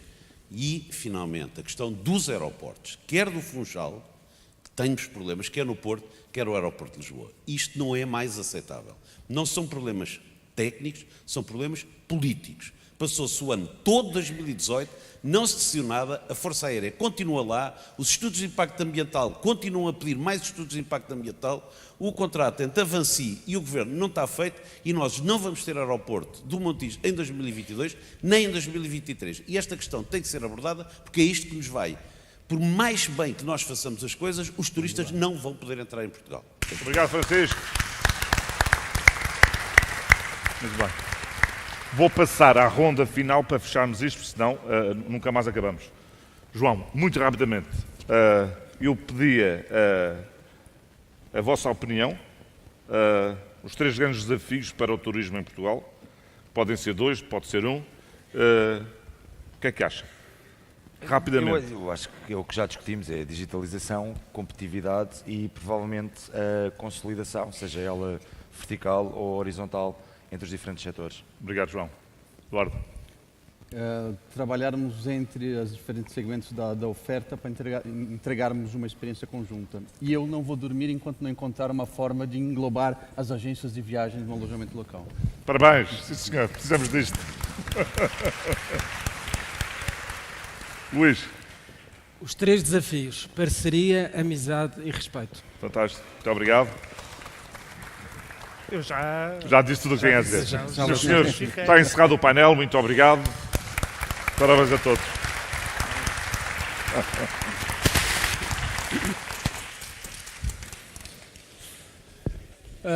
Muito obrigado. Não sei onde vão.